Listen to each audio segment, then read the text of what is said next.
Hello and welcome to the Futro Hidden Movie Gems podcast. I am your host, Ty Christensen. What is it that you see? Home. And we've got Jordan Christensen on the pod. Oh, give me a second. You snooze, you lose. No. What do they call Germans again? The enemy. Sauerkrauts? Jerry. He's a freaking Jerry. You can also call him Krauts. Yeah. No, he's like, if he speaks it, he's got an accent thicker than sauerkraut sauce. No, but that was also another common nickname for Germans by Allied soldiers. They called them Krauts. Yeah, and I didn't know that they called. We know, Kevin. I didn't realize they called French people frogs. Frogs. He's a bloody frog. Probably all very offensive terms, but they're all white people, so why do we care? We don't. So you can discriminate making fun of them as much as you want. But also, when it's life and death, why are you caring about who's being offensive and not? Yeah, dude, we're just a bunch of white people on a podcast. What do we know about, the world's problems? We're all privileged here, so you heard it here first, folks. Let's get into it. Refusing to make comments in order to not be canceled. Yes. We have to acknowledge our white privilege, so we're not canceled, right? Cameron, Mickle. Well done, lads. Well done. All we did was survive. That's enough. Amen. He couldn't even look at me in the eyes. He was blind. He was fucking blind. Harry Styles, you I know. Just go back to wearing a dress and shut up. You're the worst. I fucking hate you, Harry Styles. I hate you both in this movie and out of this movie. He did so good in this movie. Yes, I guess he did, but other people did really good too. So just because you hate his character, that means he did his job, Ty. we've got a guest today. We've got Kevin Wild. Heyo. Soon to be a father. Let us set a course for this movie review. That's the only quote I can remember. Don't remember hearing that. I don't want to go back. Dude, Cillian Murphy, I forgot he's in this movie. How about the quote where he's like, no, I'm fairly certain it's just the gauge. When he's like, should we head back? When he's checking the gauge to see how much gasoline they have. Number 42, what's your fuel? Yeah, oh my gosh. Rolls-Royce engines. So we're saying all the quotes. There's not too many quotes in this movie, but That's funny. there is a lot of quotes. We're taking them all. So we're discussing Dunkirk. This movie came out in 2017. It was directed by Christopher Nolan, written by Christopher Nolan. It stars Fionn Whitehead, Damien Bonnard, Arian Bonnard. Wonder if they're related. No, they're not because they're spelled differently. I'm an idiot. Lee Armstrong, James Blore, Barry Cogan, Mark Rylance, Tom Glenn Carney, Tom Hardy, Jack Lowden. Guys, by the way, Jack Lowden, I thought he was Simon Pegg's son. He's the other pilot. He looks so much like Simon Pegg. Oh, he does. He was in a movie, Very Fighting much with does. Family. Fighting with My Family. Have you seen that movie? No, I It's about haven't. the WWE wrestling. He looks even more like Simon Pegg now as he gets older and older. Starring Luke Thompson, Michael Beale, and of course, who could forget Billy Howie? But what's his name? What's his name? Did I already read his name? No, I haven't. Kenneth Branagh. He's in this film. Love that Where is he? actor. One of my favorite actors. He's a great English actor. Gilderoy Lockhart. It's always funny to see him in anything else because I always think of that because that was like my first exposure to Kenneth Branagh. That and Much Ado About Nothing. So, all right. Also a good movie. Yeah. I'm Great movie. Not ashamed to say it. Yeah, no, it's way good. Oh, you think a Shakespearean play, right? It's a good story. Heresy, Kevin. No, So, it's let's get into just this because it was movie. advertised as much of a chick flick. But I very much like it. Kevin, do you not like chick flicks for the straight up fact that you're a man and you're ashamed to admit it? For certain ones, maybe. I don't like chick flicks because they're boring as and they're predictable as that's the reason I don't like chick flicks. But movies like Man Up, About Time, and there's got to be one more in there somewhere. Ghost Town. Yeah, not that one so much. That one's okay. I love Ghost I don't Town. like Ghost Town as much as everyone else does. I love Ghost Town. Hitch. I like the part where he's throwing up. Hitch, that's Hitch, another good excellent one. movie. That is a good Watched movie. it 50,000 times when I was in college. Movies that are funny also that have comedy in them, or romance in them. That's fine with me. Let's get into this movie. What was it like watching Dunkirk for the first time? And what was it like rewatching it for the podcast? Let's start with you, Cameron. So I actually saw this one for the first time, I think in the theaters in 2017 when it came out. And I think it was my senior year. And I loved Christopher Nolan. And I went and saw it, and I just remember the overall feeling I had afterwards was just like, that was so good, but so depressing. I was just like, dang. But on the rewatch, Depressing. let me finish, child, goodness. And then on the rewatch, holy cow, I just appreciate it so much more. Just like there's so many things about it that is just so beautiful. And then honestly, I felt like on the second watch was a lot more optimistic and a lot more like positive view than I remembered on the first time. But still, just so freaking amazing. Holy cow, dude! Christopher Nolan. And like the past couple, like rewatching all these movies for the pod, my lowest rated Christopher Nolan movie used to be an 8. Now the lowest rating I have for him is a 9. But we'll see after I watch the following what I give that one. That's awesome. I love it. Your lowest rated Christopher Nolan film is an 8, and now it's a 9. I love it. How about you, Jordan? What was it like watching the movie for the first time and rewatching? Well, Cameron, this is my favorite Christopher Nolan movie next to Insomnia. You're high. So, I forgot to ask you guys what your favorite Christopher Nolan movies are. Obviously, Ty's is The Dark Knight. Dark Knight. But Cameron, is yours The Dark Knight as well? Yeah, I'm mine's assuming? Dark Knight, and then number 2 is Interstellar, and then 3 Inception. No. Mine's Dark Knight and then Inception. Oh, interesting. Yeah, mine's, what did I just say? This movie, Dunkirk, and then Insomnia. What's my favorite? Insomnia. Really? Yeah. Insomnia of all? Yeah. What's your favorite, Cameron? You already told us. Interstellar and... No, he was quoting me. Oh, what? Oh, and Kevin, what are your 2 favorite Nolan films? Nolan films, I'd say Dark Knight, Dunkirk, also Batman Begins. I really like that one. So good. Like it's not quite to the level of Dark Knight, but it's up there. It's probably because my heterosexual man crush on Liam Neeson, but How heterosexual is this man crush? No homo. I mean, I'm not gay, but I would totally.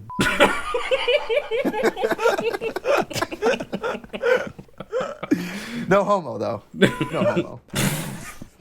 I think we're keeping this PG time. Yeah, jeez, Jordan's gonna have to edit all of this. It's so dirty. It's all right. Just did a lot of Dirty. bleeps. Sucio. Shame, for shame, Kevin. The first time I saw it the weekend it came out, and then I watched it again with the family because we were watching it. And I remember walking out of the theater with my family, and it was just silence because we were just like pondering about like, you know, the people that lost their lives. And then rewatching it, talking to Mom, I just like got emotional because she's like, you know, the sacrifices that they made, and I just got overwhelmed, and I just started getting, you know, I started crying. So.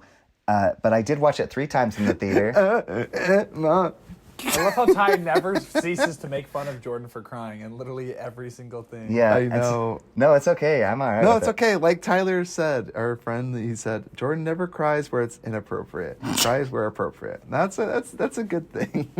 So I watched it 3 times in the theater, and the third time, a girl actually took me to a date because she knows me very well. She's like, "I'm gonna take you to Tenet," and we saw it in the IMAX theater. So I actually got to see it on the cameras that Christopher Nolan intended it to be on, which he shot on actual IMAX cameras, which there's only 3 in the world, and he attached it to those airplanes, which is super dope. Oh my And gosh, so like that's you actually ridiculous. feel like you're in an airplane, and so.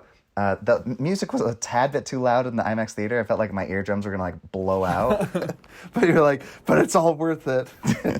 Well, and it's then cool. you leave, you're like, how was the movie? You're like, what? Well, because you know, What is he selling? so What is he selling? you actually see the aspect ratio change, and you know what camera lens he's using because you can see the IMAX. It fills the screen, just like, you know, Zack Snyder's, for some reason he cropped it and made it look like it made for an IMAX. Well, you see that same crop in the I hate theater, him for that. and then it goes, yeah, and you. Zack Schneider, man, he knows what he's doing. I love that crop. And so I just think it's so cool that you could tell which camera lens was the IMAX ones. And usually it was that whole scene where they're on the beach with all those people that was shot on it. And then obviously all the ones on the airplane. So cool. Just that you feel like you're in the airplane. Just and talk about, yeah, trying to hit those planes. That would be so fetching hard. Oh my gosh. Try to draw him left on my mark. Nearly impossible. Like you usually have to shoot like 100 bullets just for one to hit. Yeah. Thankfully, they went down like tissue paper, though. You just shot any part of the plane, and it's done for. It's Yeah, all those rust old I know, bucket dude. in the That's- sky. Yeah, it's not especially after touching. watching Unbroken, dude. That's my biggest fear of like, because I would love to be a pilot, but dude, just getting stuck and stranded out in the middle of the ocean has got to be the scariest thing on the planet. And like that one guy getting stuck in his plane. Oh my gosh, dude, drowning to death. Like, Yes. in your Oh. own plane. He thinks Well, he's waving. and he thinks Tom he's Hardy waves waving? back, and he's like, no. But he couldn't have done anything for him. But it's just terrifying because he like waves. Yeah. And he's kind of like, what? Like, why is he waving goodbye? It's like, help me! I'm dying. He can't get his hands out. He's like, I'm dying. It's horrifying. But thankfully, the little ship was there to help him out. Yeah, well, except that little kid, he would have, you know, just left. He's like, Yeah, "Eh, he's like, done for. I hear you, George. I hear you. You might be alive, maybe. so freaking dude, that good. dad is That the guy, GOAT. He won the Academy Award next to Tom Hanks in Bridge of Spies. I just found out. That's So where he's good. from. I know I recognized him from somewhere. So good. So let's get into. Oh wait, real quick. Anyone else? Oh, my experience. So I saw this in the theater and I was blown away. I loved it. I knew Christopher Nolan was coming out with a war epic. For some reason, I heard someone say like, "Oh, it's not going to be a very good film," or "War would actually be a lot bloodier." And I'm like, "Hang on a second. This movie made me fear war than a lot of the more gory horror. I almost said horror. The gory war films that I've seen. Now, that being said, that's not to belittle things like Saving Private Ryan D-Day scene, which is very horrifying and very realistic. And Hacksaw. This movie terrorized me. The sound, and Hacksaw.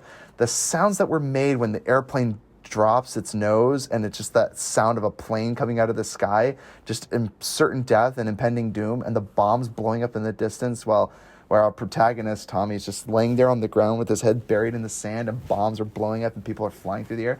It was the most horrifying scene I've ever seen. And it did it without gore. Like, again, sometimes it's about less is more. They're like little the ants, psychological dude. terror. They're just like little ants hoping they don't get stepped on. Yes. It's just like you pray, you just don't get unlucky. Why aren't they sending tanks? He's like, well, why send tanks when they could just pick us off from the air? Like, but it's terrifying.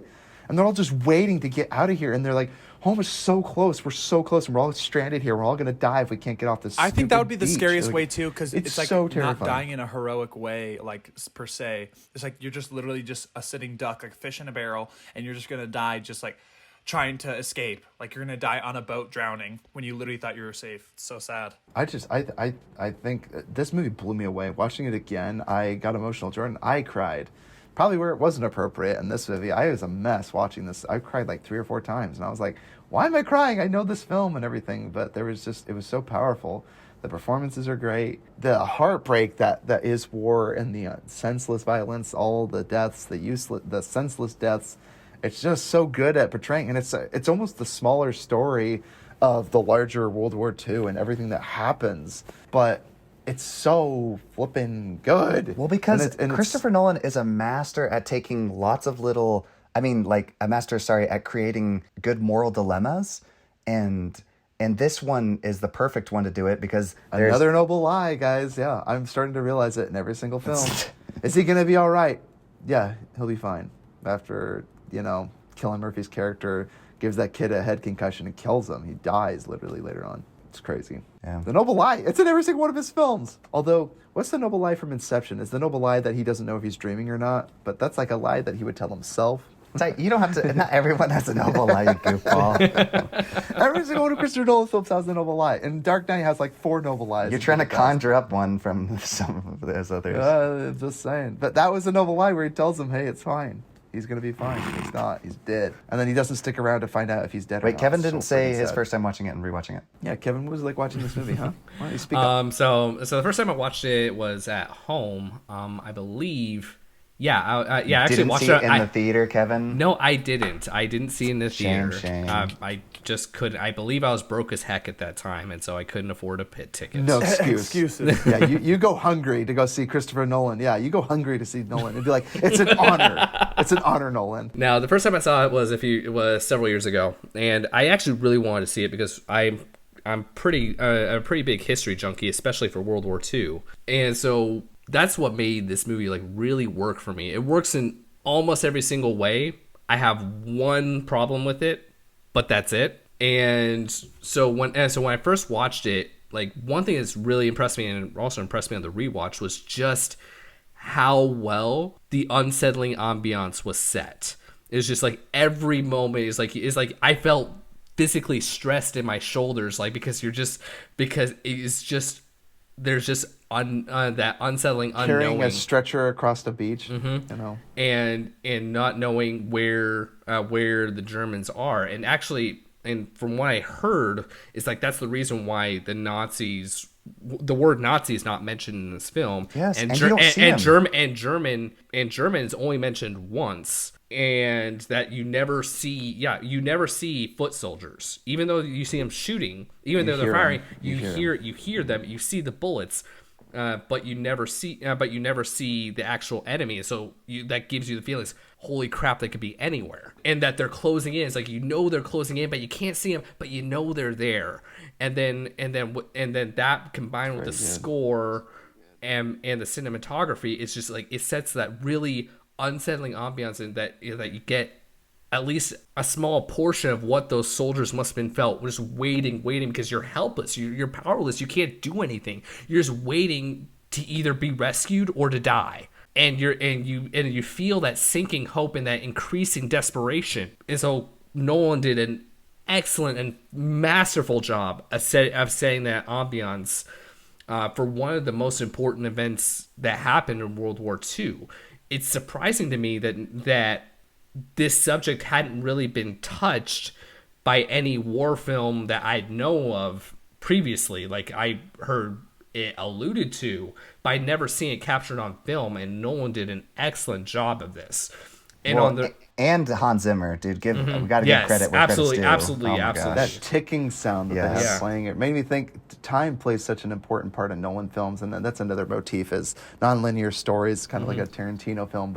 But for some reason, I think it really works well in this movie, because you might think it's unnecessary, but I like how they allowed the three stories from the air to the ground and to the sea, all three of them being told at different times, because the air was over in like an hour, right? I mean, they flew out, they could only fly for an hour, so I liked how you got to see all three of their stories played out almost at the same time, and they all climax at the same moment, so it's really cool that they all pay off at the same moment.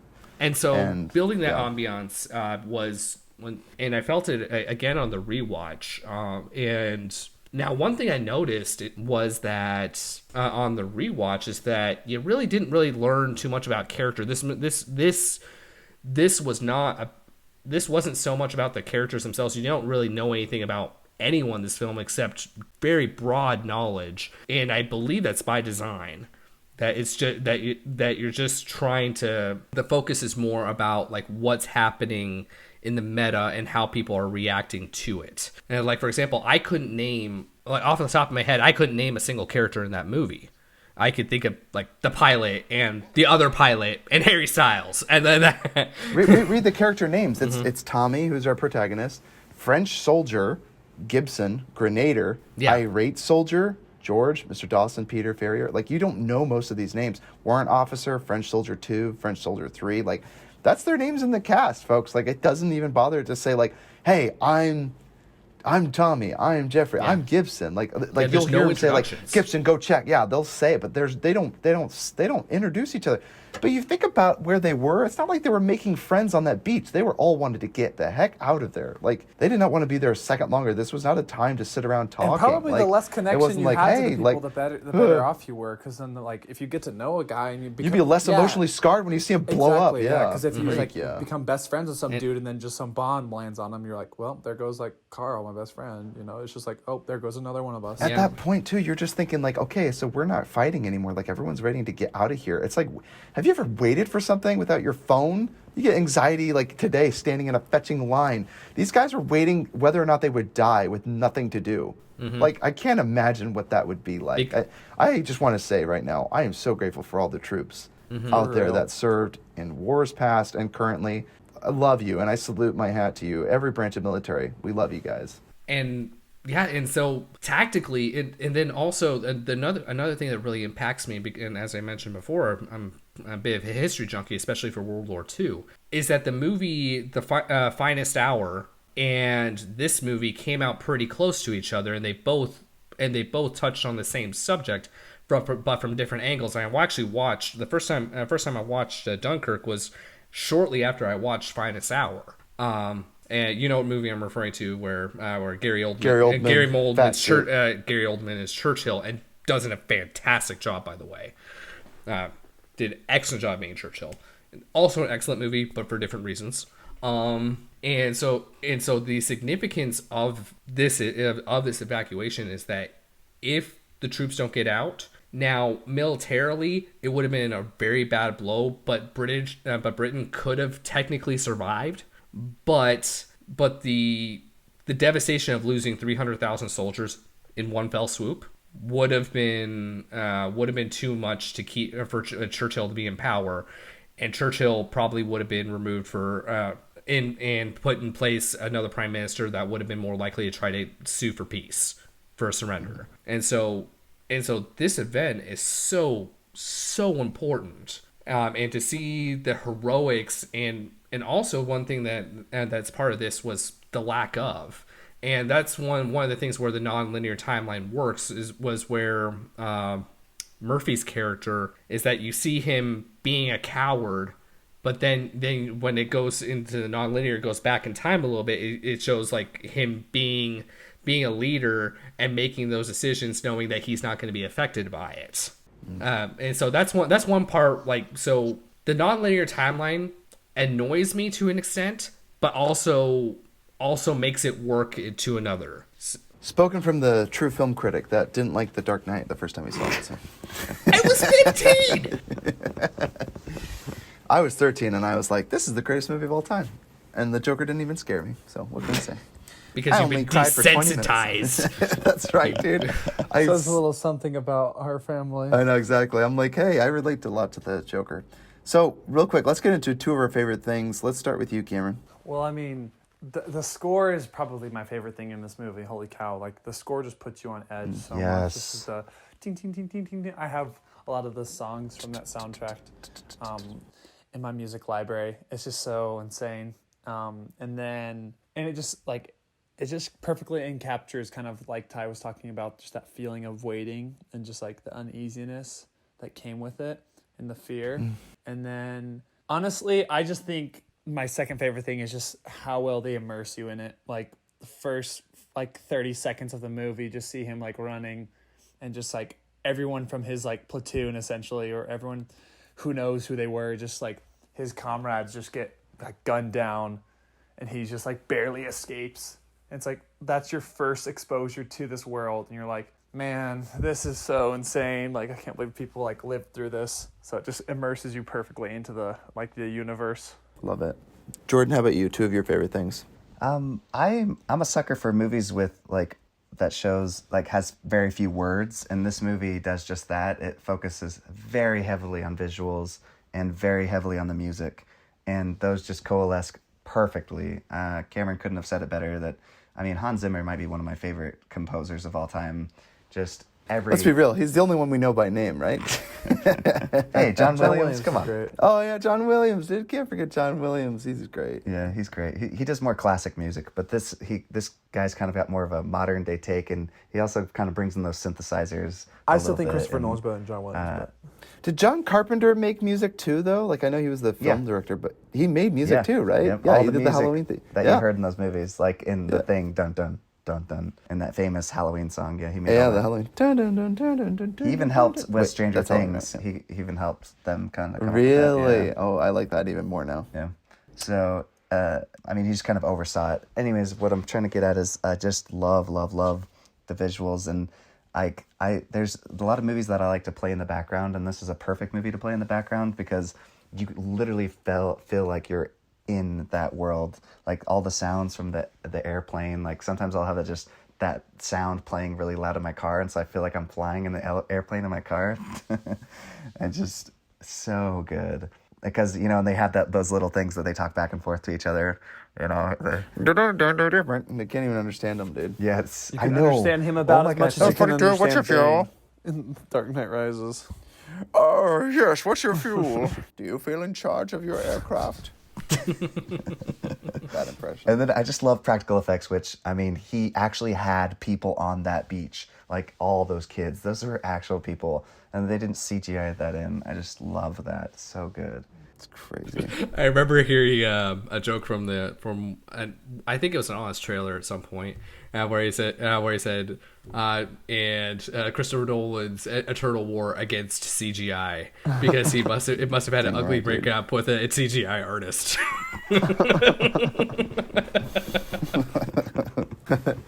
I honestly, I'm so grateful. I love what you said, Jordan. I agree. My two favorite things is just how stressful that every attempt they make is stopped. Like at the very beginning, this poor kid just wants to take a dump, and like nearly gets killed for it, and then he gets back.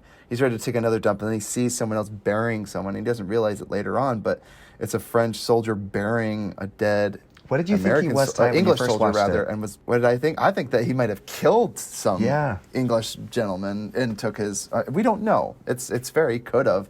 I don't think it was I don't that think it is sinister. I now, think he but just took the first time I because was there was bodies everywhere. It wasn't like they were in short supply. There Yeah. was tons of people on stretchers lying there. People thought they were dead, and then one guy starts moving. They pick him up and run to the ship.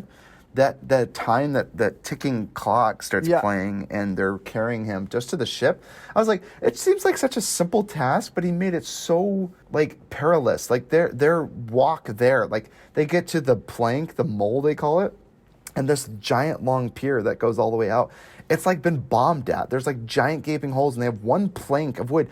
I mean, like even walking across it in your shoes and your combat boots, like I imagine it would be slippery and it's wet and it's rainy. It's like you're by the ocean side. They're carrying a stretcher with some guy in it too. That was bonkers, like how perilous it was. They finally get there and then they're turned away immediately. It stresses me out. And then that ship goes down. And the ship goes down, and then they get onto the next ship. And then when they're on the next ship, they're eating food. You think that they have a moment of respite, and then he's like, what's the problem with your friend? It's like he just wants to keep a clear exit in case the ship goes down. And then you notice they close the fetching door. It freaks me out. It gives me anxiety, and you know what's going to happen. Oh, and then yeah. all of a sudden, the fetching ship, torpedo, and it just blows the ship apart, gets filled with water, and everyone drowns. It's just unbelievable. It was so tragic. And so that's one of my favorite things, just how suspenseful it was. Every attempt they tried to make off the ship, they end up back up on the shore. After the ship goes down, they get tugged back by a rowboat. They're hanging on to a piece of rope. They get popped back to the beach after they left it. It's so stressful. And then they leave on another rowboat, and it gets full of holes. And they finally get picked up by the other. They almost get set on fire, which Some reminds me of of them that Dane Cook sketch, Kevin, that you always showed about the kid at the pool taking a dive at the pool, and then he comes up with the raft over his head, and he goes, "What if you came up for a breath of air and the whole surface was covered in flames?" That was Dane Cook that made me think of that. Like, I that had stupid- forgotten completely about that I show. know you have, but you showed me that Dane Cook comedy sketch like 800 times, Kevin. That comedian Back when I thought defined you Dane back in Cook high was school. funny. Yes, exactly. A bad moment in my life. And I paid the price for it as your friend. You showed me Dane Cook every single day. You better remind me of that. When he goes into the pool, watch my dive, he dives under the water, and then you come up for a breath of air, and then the kid with the Daffy Duck raft is over you. And then he says, imagine coming up for a breath of fresh air, and the surface is fully engulfed in flames. Oil. That's what happens to that guy. Yeah, you're in oil. So my second favorite thing is the heroic acts of life-saving, self-sacrificing. Tom Hardy's character flying when he had no fuel left, gliding silently over the beach. It gets me in tears every time. I don't know why. Yes. But there's something about him sacrificing his life and knowing that he very well would probably either be killed or kidnapped. Like there was no way he was getting out He of was there. definitely going to be a POW, and POWs were Yes. were famously mistreated by the Nazis. Even I wor- mean, not as bad as the Japanese POWs, but I mean, there. these are the guys, the same people that, Nazi German camps for Jews. It's not like they were Yeah. treating their prisoner of war as much more dignant, with any better treatment, right? Yeah, Yeah. I don't even know what I'm trying to say, but With much more dignity. any less dignity that, Yeah. no more dignity than the Jews they enslaved. And what's so crazy is that, and then also all the heroic acts of all the people that had small rowboats, all just coming out there to help in any way they could. And I just loved that. These were civilians. These weren't people that were drafted. These weren't people that had any obligation other than they loved their country and they wanted to protect their boys. I loved that. I thought that was so powerful. And it gets me emotional just thinking about it, man. And watching this movie, just phenomenal, just wonderful. Christopher Nolan, man, and talked about it. I didn't even know about this event until after it happened. Then it sheds light on it, and then I research it, and I'm like, kind of like Kevin, like I start eating it up. I'm like, this is an amazing story about how the world banded together to fight true evil. Kevin, two of your favorite things. You shared a lot before, but I have shared a lot. I have a lot of feelings about this movie, about World War II in general. It's thing number one, love how the ambiance is captured perfectly, and also historically, very historically accurate, down to the uniforms, to how how the planes flew. Yeah, but Kevin, didn't you hear they wanted there to be more women in the movie? They needed to be more women and black people. I remember. was like, I remember about that like supposed controversy. It was like, this is supposed to be historically accurate. It's a historical movie. Did you know Yeah, Hitler was it's a actually historical woman? movie. Like, what do you want from us? No, but I'm fine portraying all women as Hitler. That's okay with me. Every movie needs to star a Hitler. don't let your wife hear woman. that. I'm okay with Gosh. that. No, she's okay with it. No, but I think I doubt that question. That's X to doubt. So I loved how historically accurate that was. So like down to the uniforms, to the planes. Like for example, a lot of people had questions of like how could the guy's fighter pilot or the plane that his Spitfire could fly for so long after being out of fuel, and the Spitfire was really a feat of engineering. It was an excellent fighter plane for the time, excellent fighter plane, and yeah, it could. The Rolls-Royce engine, the British government contracted out the engines for that plane to Rolls-Royce, and they made it was a very fast plane, and it was very well engineered that it could glide that long without fuel, without an engine, without anything. It could glide for that long, and so like Nolan put that in because he knew that was possible. It's like there was no, like I didn't have to suspend my disbelief for a moment in this movie. That like. Sorry, I just imagine you're like, oh, this couldn't really happen. Body surfing down a stairwell, shooting someone in the head. Hey, come on! The executive producer's doing a little something to the executive And producers, he's huh? back. And he's back. He's holding on to that one, dude.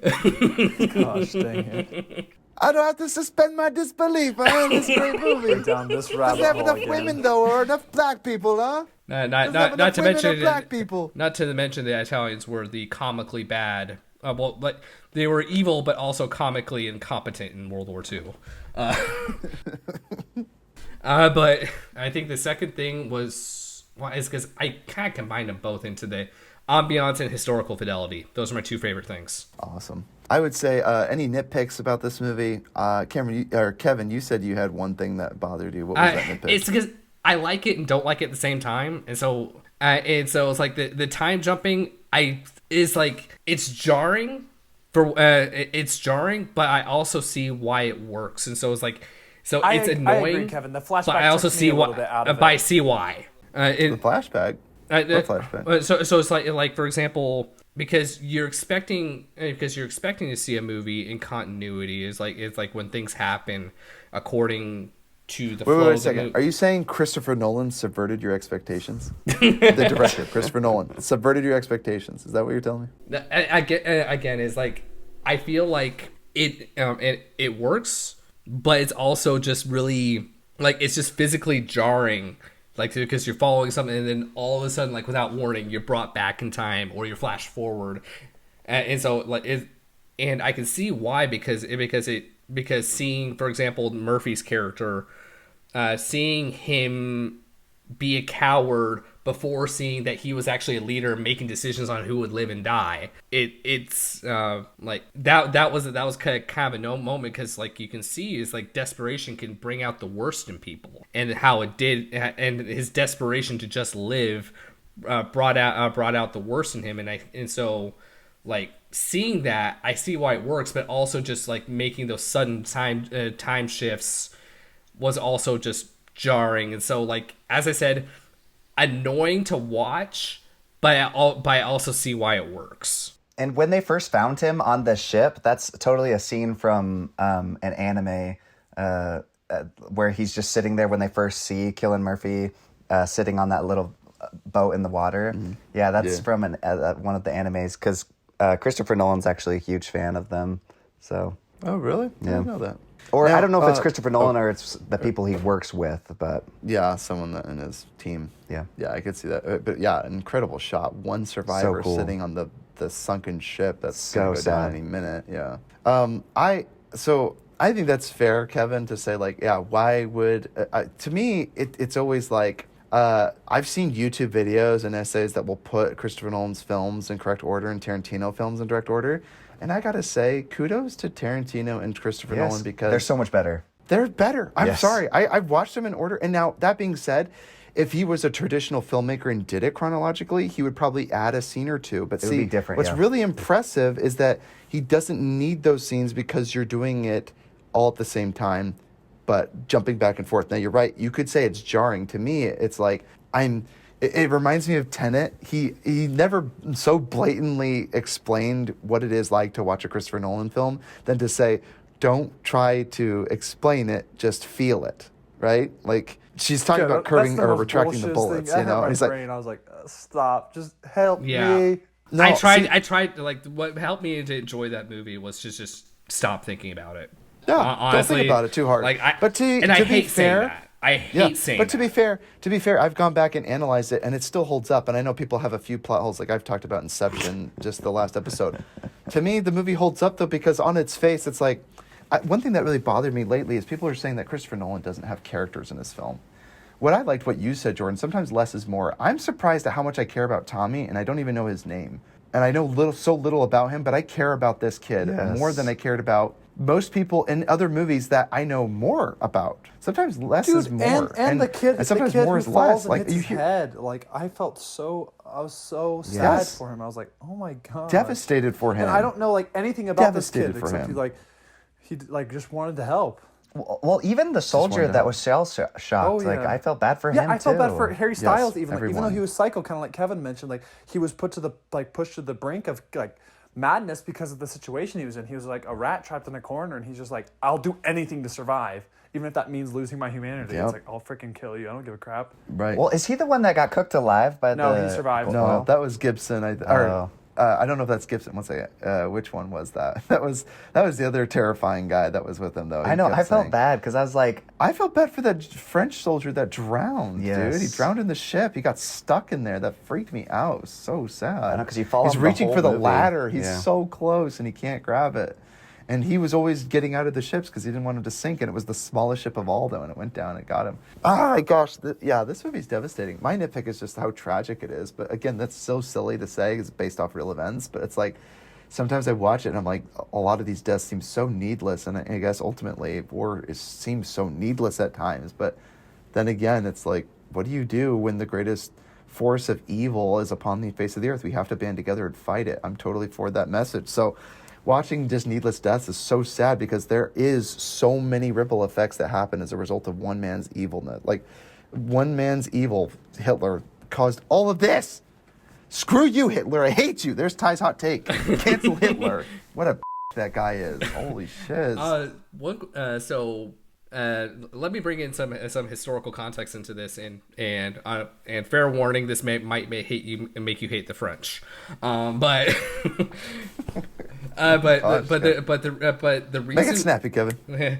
Not a history lesson here. No, but the reason why the British armies, the British and French were trapped at Dunkirk was because of the incompetence of French generals, from French leadership, because the German army was not superior in numbers, was not superior in technology, was not superior in arms, but the French, their generals, their leadership were a lot more based on who you're friends with, more than military achievements, and so the common theory was that nobody thought that the forest at Ardennes was where the Germans invaded through was impenetrable because it was so dense.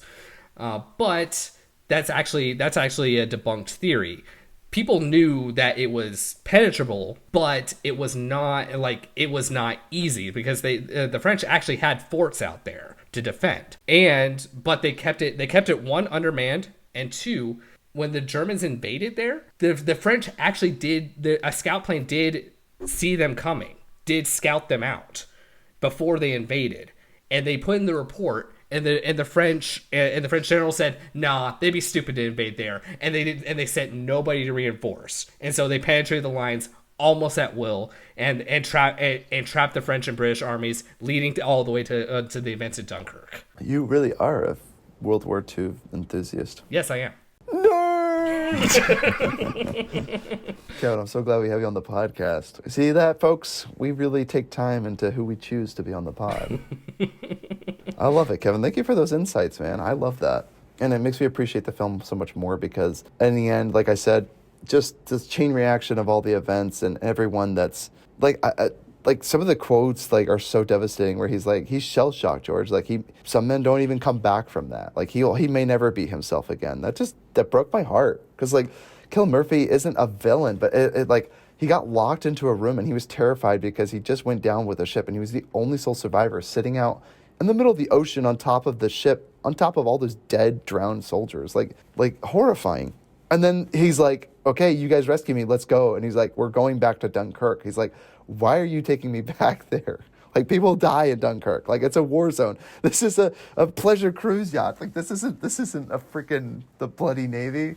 Oh my gosh, devastating. So other nitpicks or anything else you guys wanted to throw out? I have one other insight. If you allow me to go on a little bit of diversion. But you remember the Mormon movie 17 Miracles, right? 17 Miracles, yes. Yes. The wagon ones where all those pioneers ate each other. It's terrifying. The Dahmer party. Yeah, and so that movie, like while on a much smaller budget, actually did have a similar message, where it was supposed to show like how people would react, comparing how people would react in desperate situations. Except in this case, the Mormon pioneers still showed their humanity despite being in dire situations like that, and they compared that to what happened with the Dahmer party, where they ended up eating each other. So just a small little comparison that I saw, because a big theme of this was comparing different people when their situations were desperate. Yes. I just want to know, does Tommy ever get to use the bathroom? That's my nitpick. I just feel so bad for that kid. I assume he pooped his pants. I know, that's after what I being was saying. shot at. He probably crapped himself. I would have. I Goodness don't know how you gracious. have clean pants after that. My goodness. Yeah. Just terrifying. Not to mention the rash that would come after that. Ugh. Oh, jeez. And then Kevin. Way to add some levity to this very heavy podcast episode. Little bit of poop. I love when the commander's like, one stretcher takes he's like, how many more wounded are we going to take? One stretcher takes the place of 7 standing men. And I could never be a commander and make the decision to, who comes and who lives and who dies. Those are decisions I couldn't do that. no man That's should just, have to make, but they had to. It's it's horrible. Yeah. Another quote, I'm kind of getting into quotes here, but Yeah, I love when he says the tide's supposed to come in 3 hours, and he's like no, and he's like, what? And he's like, I thought it was supposed to come in 3 hours, and he's like, well, it's a good thing you're Army and I'm Navy. I love that line.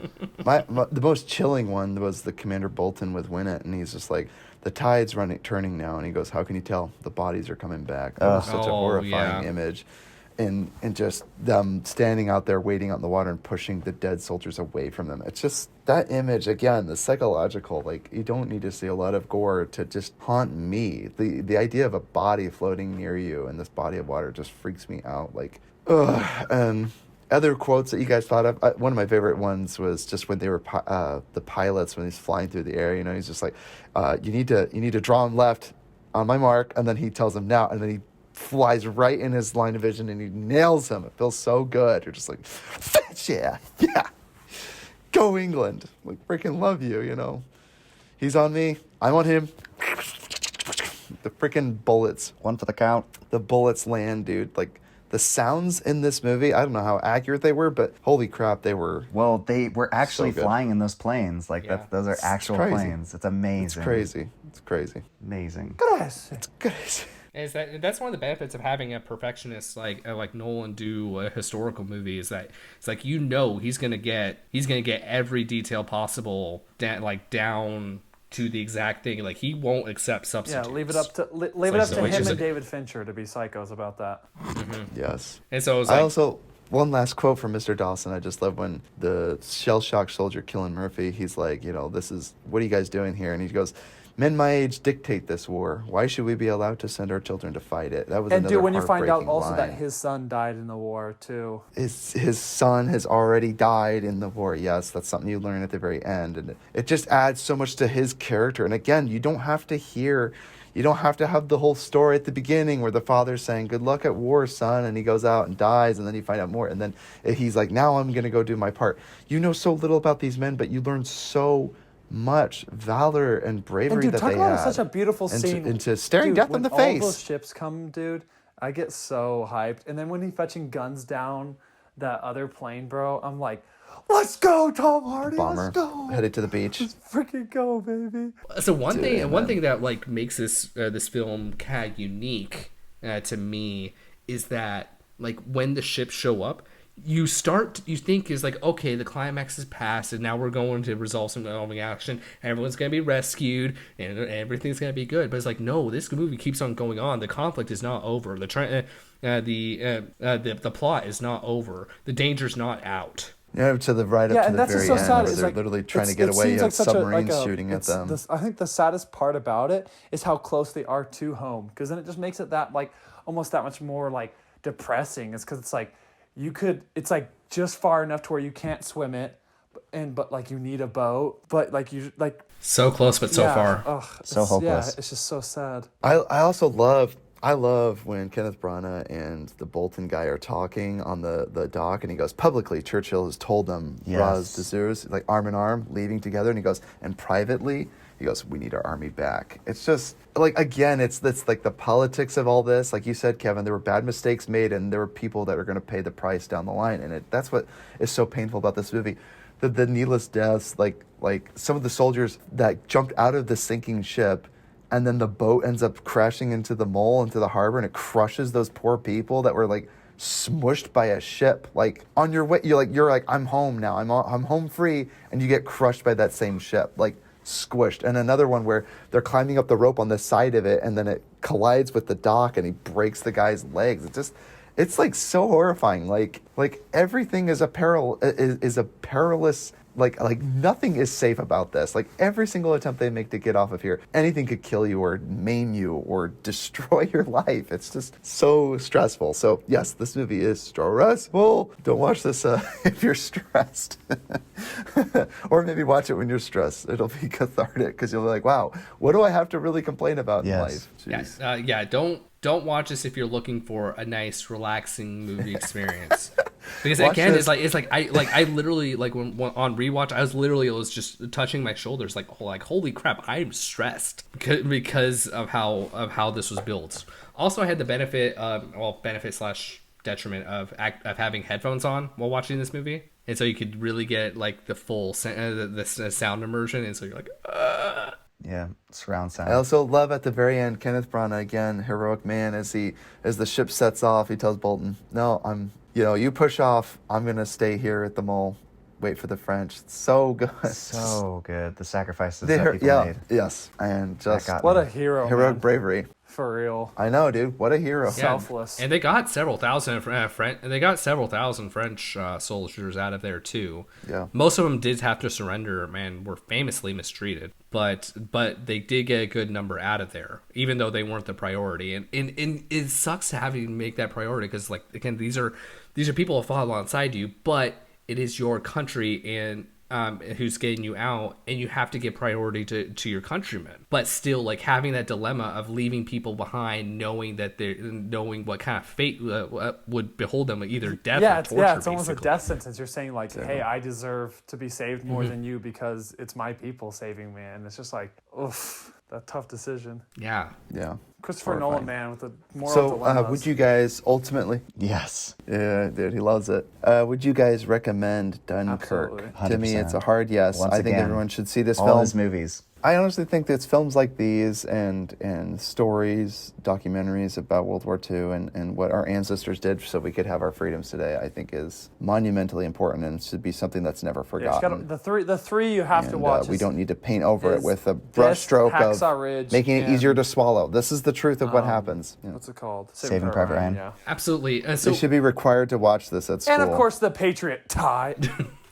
So one movie that I actually really like just because of its historical accuracy, even though like the way it's produced, it doesn't seem like it's very accurate. It really is Midway. Midway is actually a very historically accurate movie, even though it looks overproduced. It looks super CGI. It's actually very historically accurate. Is that the one directed by Michael Bay about the bombing of Pearl Harbor? No, the Roland Emmerich, the old Roland Emmerich movie. Yeah, it stars Ben Affleck. It's a great movie. So historically screw you, accurate. Ty. Shut up.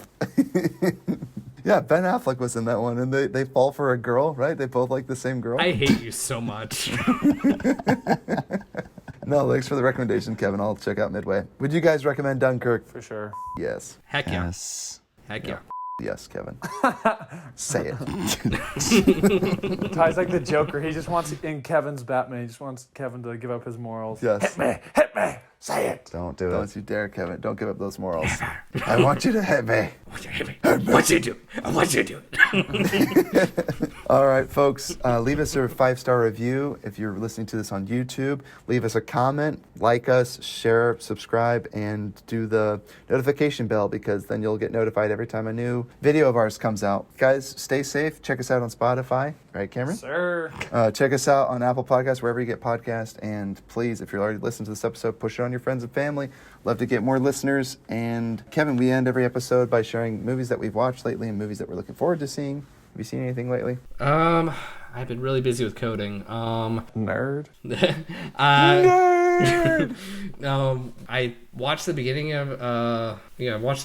of the Justice League Snyder Cut, but How's that going? I mean, Have you heard enough ancient lamentation music? And by beginning, you mean the first hour? Time Wonder Woman shows up. my impression after watching like the first hour of it is basically like they were really Dude, they really You're 1/4 of the way done. you're- Finish it up. Stop being a whiner, Kevin. that they really wanted that R rating. It felt forced. Oh, Yeah. That's an interesting takeaway. Yeah, that's I was just thinking of interesting. Gal Gadot at the bank saying, "Can I be like you someday? You can be whatever you want to." Oh my gosh! Like I just held my hand in my just out of the pure cringe of that line. It's moments like those that I'm grateful for shows like Invincible and The Boys because I'm like, no, that hero's like, get out of the way, kid. Can you help me outrun cancer?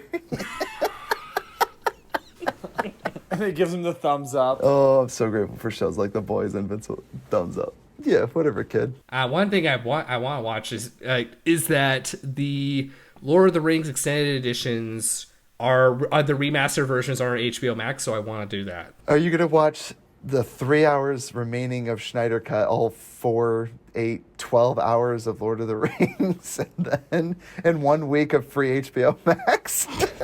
I have it for free with my internet subscription, so. Oh, there you go. Yeah. There you go. Whoa, big brag here. You always get them with those extras.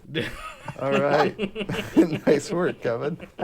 All right. Well, awesome. Well, your work cut out for you. That's another 12 hours. We'll see you in another month, Kevin. You'll have a full beard. It will be worth it. Lord of the Rings is awesome. And you'll be speaking Elvish next time we see you. I want you to do the Lord of the Rings, and I demand that you have me on because I will geek out so much over that. Yeah, you don't really listen to the podcast, do you, Kevin? We've already done Fellowship already. I hate you. And what can I say? We had a guest that wanted to do Fellowship. You're not the only Lord of the Rings geek out there. I am the best Lord of the Rings geek, though. Well, I should say nerd. Geek is more technology, but only a nerd would know that ternology difference. But I still love technology. Not as much Always as you and see. forever. But I still love technology. Always and forever. We're going to be doing Napoleon Dynamite soon, dude. I got to do that on again. All right, guys. Thanks for tuning in. Kevin, do you have a social media presence you want people to stalk you on? Not really. To dox you out and get you fired from your current job because you're a racist? Thank you. All right. Well, everybody, thanks for tuning in to Futro Hidden Movie Gems. This is Futro Hidden Movie Gems signing out. Peace. Bye. Home.